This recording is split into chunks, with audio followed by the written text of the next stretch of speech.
Kidlat News Updates. Mga balita ngayon, sundalong nasawi sa Camarines Sur encounter na iuwi na sa Capiz. Kontraktor na dawit sa flood control scam nagsauli ng 15 million pesos. Mga tindahan ng paputok sa Bocaue, Bulacan ininspeksyon. Ako po si Cesar Sorian para ihatid ang mga nangunang balita sa buong kapuluan ngayon. Naihatid na sa Capiz ang labi ng isa sa mga sundalong nasawi sa engkwentro laban sa NPA sa Camarines Sur. Sa pagdating sa Roxas City Airport, ginawaran si First Lieutenant John Brian Sobredo ng full military honors ng 3rd Infantry Division ng Philippine Army. Dinaluhan ng kanyang pamilya, mga kaibigan at kapwa sundalo ang seremonya bilang pagkilala sa kanyang sakripisyo. Si Sobredo ay isa sa 2 sundalo na binawian ng buhay matapos makaharap ang mga rebelding NPA sa Balatan, Camarines Sur noong December 19. Nangako naman ang pamunuan ng 3ID ng patuloy na suporta sa naiwang pamilya ng nasawing opisyal.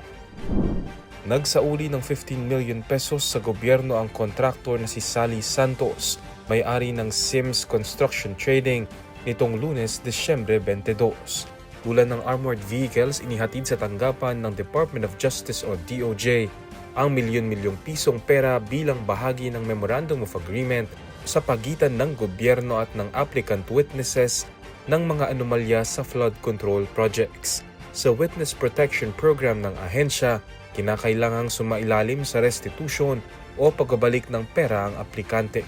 Si Santos ang ikatlong nagsauli ng pera sa gobyerno. Sa mga naunang pagdinig ng Senate Blue Ribbon Committee, inamin ni Santos na ipinagamit niya ang kanyang lisensya sa ilang DPWH engineers para sa mga proyekto, kapalit ng 3% kickback sa bawat flood control project na naibubulsa o kinokontrata ng SIMS.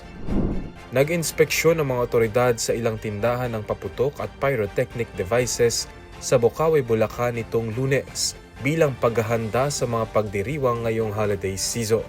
Pinangunahan ito ng Philippine National Police o PNP at ng pamahalaang panlalawigan ng Bulacan upang masiguro ang kaligtasan ng publiko at maiwasan ang mga insidente ng aksidente at sunog.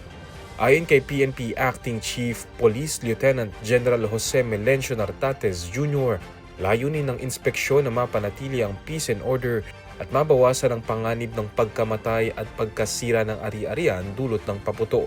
Naglabas din ang PNP Firearms and Explosives Office ng listahan ng mga ipinagbabawal na paputok at muling nagpaalala na unahin ang kaligtasan lalo na ngayong paparating ang selebrasyon ng bagong taon.